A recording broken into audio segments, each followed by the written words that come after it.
For the last 22 years, I've been rocking stages, playing in clubs, and having a lot of fun as a DJ and turntablist, and I've seen and learned a lot. Now it's time for me to share that knowledge by answering the questions that can help you become a better DJ. I'm djTLM, and this is Share the Knowledge. Hey guys, what's going on? Welcome to Share the Knowledge, episode 1. I'm djTLM. You're watching djTLMtv, or you're tuned into the SoundCloud podcast. Now, this is my new Q&A format because in the past I used to make one video for every question and give one answer. In the Share the Knowledge episode, I'm going to try and answer a lot more questions and might add some extra info as well. So thanks for tuning in, and I hope you enjoy. Let's get into the first question. If you want to ask me questions for our next episode, you can do that on Twitter and Instagram at the hashtag Share the Knowledge so I can find them. You can also find me on Snapchat, djTLM. Just send me a video there with your question. Or, of course, you can also use email, djTLMtv at djTLM.com, but make sure you add the hashtag Share the Knowledge in the title so it's easier for me to find the questions. Now, I'm going to start with Instagram because I have a couple of questions there. The first one is from DJ Senjo. I hope I'm pronouncing that right. And the question is, what's the toughest part about being a DJ and why? There's no simple answer for this, and you need to ask every individual DJ to know what their most difficult thing is. I'm going to answer for myself, and in my case, one of the most difficult things is time management, and that's because of the situation that I'm in. I'm a DJ. I have djTLMtv. That takes a lot of time, but more importantly, I have my family. I'm taking care of 2 kids, and those daddy duties take up a lot of time as well. I'm trying to stay healthy, so I have my workout schedule. I have to fit all of that into one day, and if we can find some spare time, maybe even get in some quality time with my significant other. So time management is the toughest thing because you can plan things out, but actually executing that, making that schedule work, for me, that is definitely a tough thing.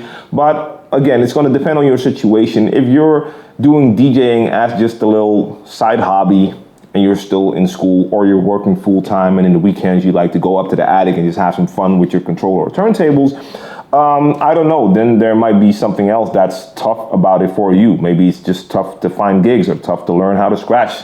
I don't know. So I'm going to hit you with the question of the day right now, and that is, what is the toughest thing about DJing for you? Join the conversation and leave a comment in the comment section down below. Next question comes from Bustin7, and he's been using an NS7 II for a while. He wants to switch turntables to beat matching on the NS7 II is easy.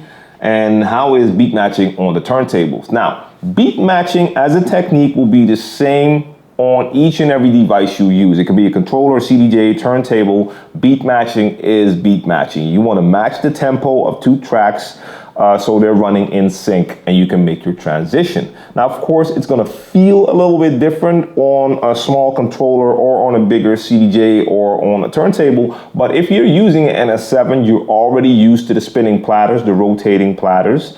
So for you, the transition to a turntable will not be that hard because an NS7 actually feels a lot like a real turntable. So I expect little to no issues for you if you choose to switch from your NS7 II to turntables. Next up, we have a question from JVK3.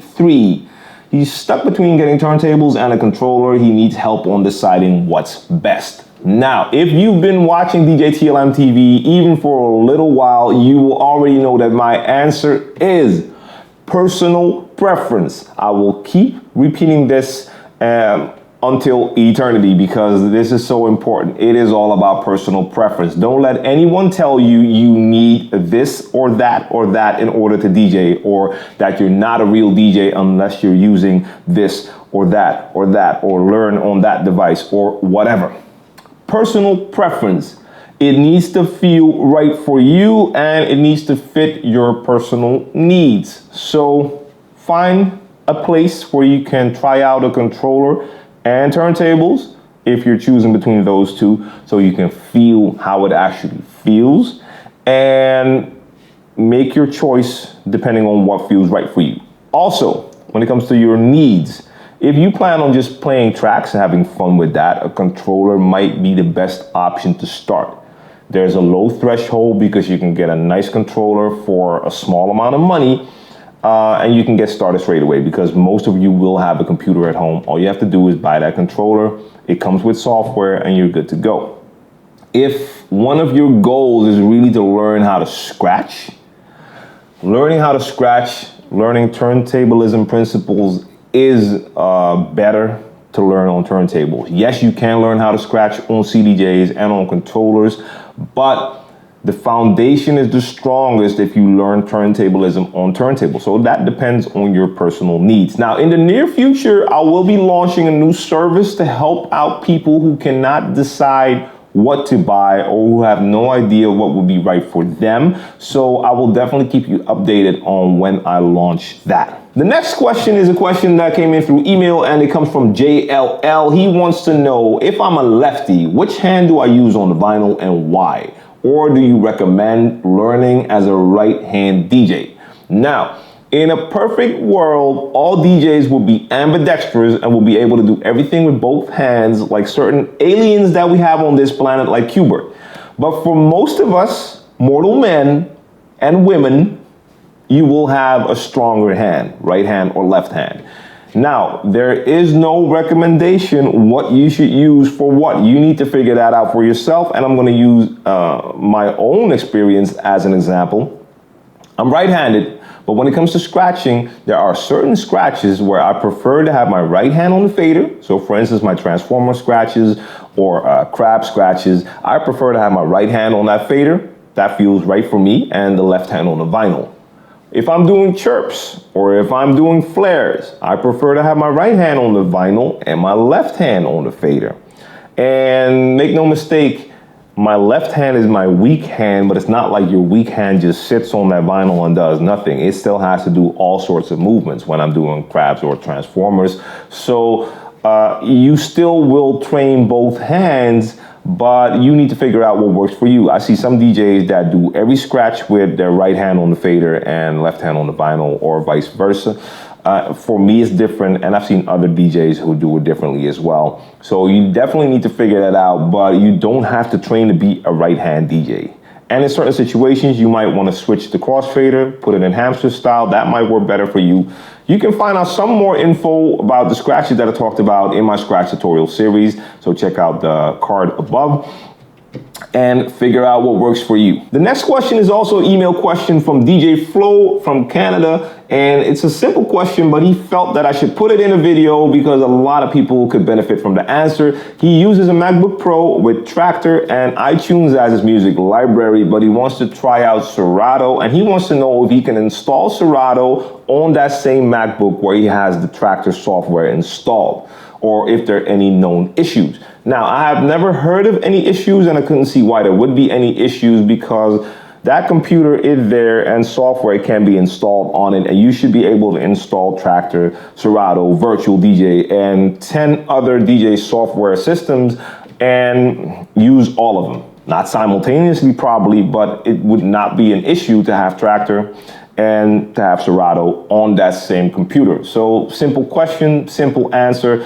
If anyone ever had any problems with that, make sure you put it in the comment section below because we need to know, but that should not be an issue at all. Let's go back to Instagram for a minute because I have another question right here. It comes from Mazanali7, and the question is, he's a beginner DJ and he's thinking about getting the DDJ-SZ Pioneer, but he's been told that he will face a hard time to fix the unit in case of any technical issue, and it might not be fixed as it's one unit, not like a CDJ, and that's easy to fix. And not to mention that the SZ is way cheaper than a DDJ-SZ, so he's confused and he needs some help. I understand your concern. Yes, a controller like a SZ, when it comes to the price, it's definitely more affordable than to get a set of CDJs and a DJM Nexus, 900 Nexus, because that's just a lot of money. A SZ has the same kind of size and feel, and it's definitely a lot cheaper. But okay, it is one unit, so if something breaks, you will lose that whole unit because they have to fix it. I have never heard that there's issues in fixing an SZ. You should definitely contact Pioneer if you want to make sure, but I've never heard anything about that. But in any case, if you're using a controller, an all-in-one device, if it breaks down, you will lose that whole device until it's fixed. So that is always something to keep in mind. But when it comes to budget, for a lot of you, that CDJ set is definitely not an option yet. Especially if you're a beginner DJ, do not go out and buy a CDJ 2000 Nexus set with a 900 Nexus mixer for thousands and thousands of dollars, euros, wherever you're from. That's just way too much if you're a beginner. Find out on an entry-level controller or an entry-level CD set with a mixer. That's also out there. Or entry-level turntables with a mixer. It's all out there. But don't spend too much money. So even that SZ, you have more affordable options like an SX2. That's definitely more affordable, and it's a great controller as well, or different brands. But that's all the help I can actually give you. You have to still decide what you really want. All right, that's everything for now. I'm going to stop. This is the first edition of Share the Knowledge. I hope you enjoyed watching or listening. So once again, the podcast is on SoundCloud. You can find me here on YouTube. Subscribe to my channel, djTLMtv. Make sure you like the video and share the video. And if you want to ask questions for the next episode, you can ask them on Twitter and Instagram at the hashtag Share the Knowledge, or contact me through email, djTLMtv at djTLM.com. Also add that hashtag Share the Knowledge in the title. Or check me out on Snapchat, DJTLM, and you can always send me a question there as well. And of course, one more time, the question of the day: what is the toughest part about being a DJ for you? Let us know in the comment section down below. Join the conversation, share the knowledge. I'm out, guys. Peace.